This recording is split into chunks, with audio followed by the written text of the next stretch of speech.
Bluegrass State, going over to Lexington, Kentucky, checking in with Connor Sturgill, a new guest here on the program. Number one, first of all, welcome in, and two, this is a really interesting time for Kentucky. I think for football, there's a real momentum going. For basketball, after last year with Mark Pope in his first season, really interesting time right now as they move on. A couple of tough losses, though. As you kind of maybe diagnose where this team is right now, what are some of the things that come to mind as they close out the regular season?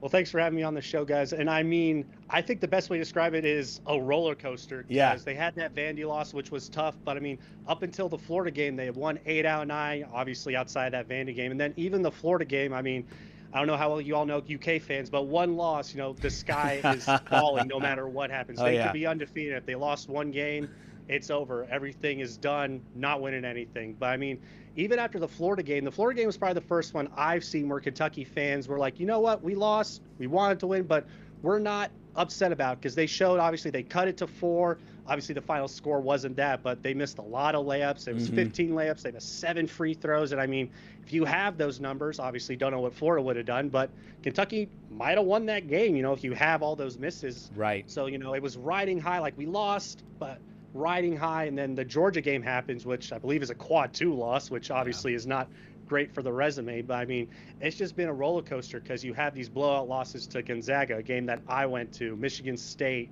and then Vandy. But then you beat an Arkansas, you beat a St. John's, you beat Tennessee, come back against Tennessee twice. So it's just kind of hard to know. Mark Pope likes to say they're figuring it out all the time. I mean, you got 5 games left, so you kind of have to really start figuring it out. But I think the best way to describe it is a roller coaster, guys. We've talked a lot on this show about Kentucky and their $22 million roster, kind of compared it to Kansas last year, and Kansas didn't end up having the season that they wanted to have.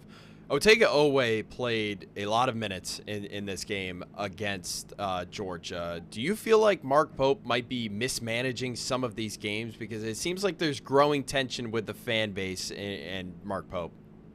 I mean, Mark Pope did say after the Georgia game that he has to manage those minutes with Otega-Oweh, Colin Chandler, and Denzel Aberdeen. He said he has to be better with that. But at the same time, I mean, Otega is clearly the best player. Colin Chandler's probably a close second. He's kind of Captain Clutch. That's his nickname around here in Lexington, with all his big threes and big plays, and some of those come from behind wins that they've had this season. But I mean, I would say that, because the rotations are getting a little frustrating for Kentucky fans, because it's been a lot of, Otega gets hot or someone gets hot and then Pope takes them out. It's like, they're rolling. That's always, do you go with the best player, or do you go with the guy who, is red hot, because obviously Otega tied a career in points. He scored 28 points, and, he could have kept going, but, they have to sub guys in and out, and especially with the injuries. I mean, they need to protect Otega as much as you can, because if he does go down, I mean, it could spell disaster for Kentucky, because obviously in Pope's first 2 years, injuries have kind of been the thing, because you don't really know what the potential was, because Jalen Lowe, starting point guard's out. Cam Williams, probably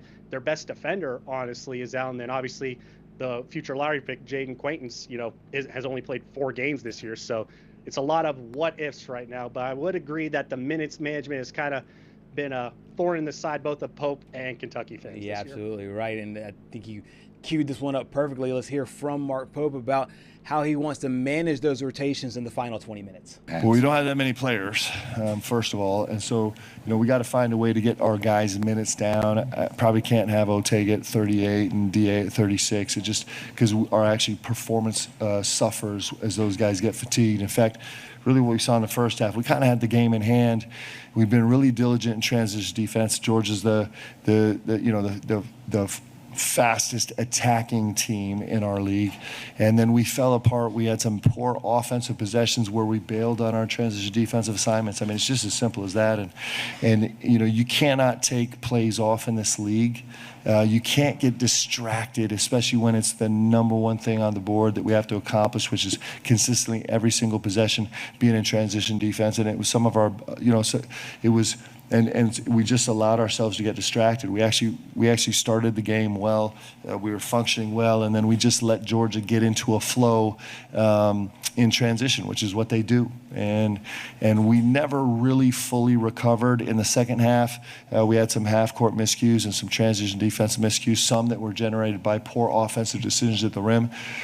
It's the number one shot blocking team in our league, and inexplicably, we still were really stubborn at times, the second 10 minutes of the first half, and at times in the second half, about working hard to get the rim and then take on the power play and make a play for a teammate. It's incredibly frustrating, but it's a space where we're going to struggle. As much as we don't do that, we're going to continue to struggle. We struggled that way tonight, and it just is, it's poor decision making on our part. So 2 straight losses now for Kentucky. They're going up against an Auburn team that has kind of started to fall out of the postseason picture altogether. Hard to believe after being the number 1 overall seed in last year's tournament. How important now is this game moving forward to Auburn on Saturday? I mean, every game's important now because, like you mentioned, Auburn probably out of the tournament, but a win against Kentucky, that looks good on the resume. Yeah. That might help their chances. Same goes, even for Vandy, obviously they're in. South Carolina could use it.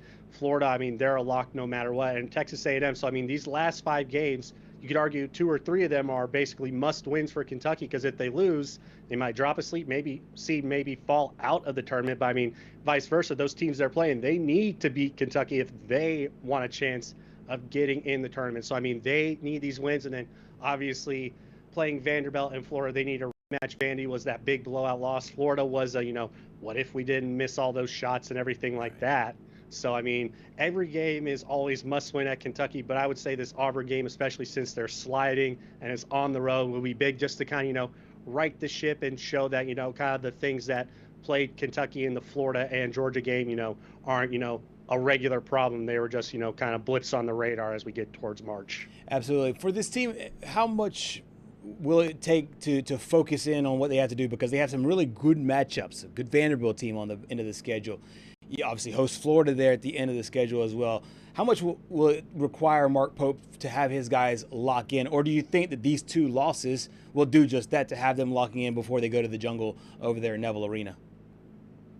I think the 2 losses will have them kind of already locked in because, like I said, Florida was kind of like a what-if game. What if they didn't miss all the free throws? What if they made, 2 or 3 more of those layups that they missed? They missed 12 instead of 15.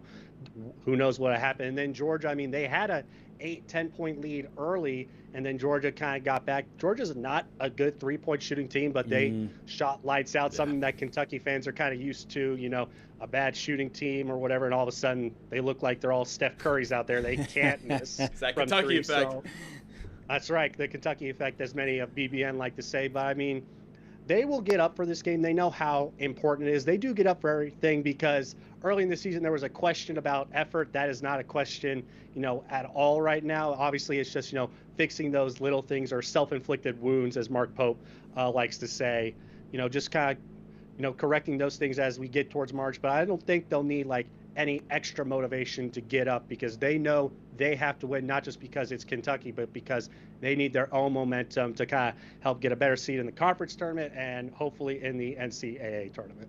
Mark Pope, once again, talked a little bit about finishing the season on a strong note and hit a lot of same points that you just hit, Connor. I think that that's always the case. It's not anything new. It's just for everybody at this point of the season, and especially for us here, and also for us. We're chasing. I don't feel like we're hunted. I feel like we're very much in the hunt, and so it's just a matter of who's going to raise up and win. We have 5 games left. It's winning time. This is the best part of the season. It's the best part of the year. This last stretch in conference and the conference tournament and the NCAA tournament is what you live your whole life for. It's when all of the other stuff fades away, the distractions of numbers and playing time and stats and money and all the noise, it goes away and you're judged and defined on winning. And it's actually as the game gets more convoluted, this is the space where the game gets pure if you can do it right and you get as close as you can. And so this is the best time.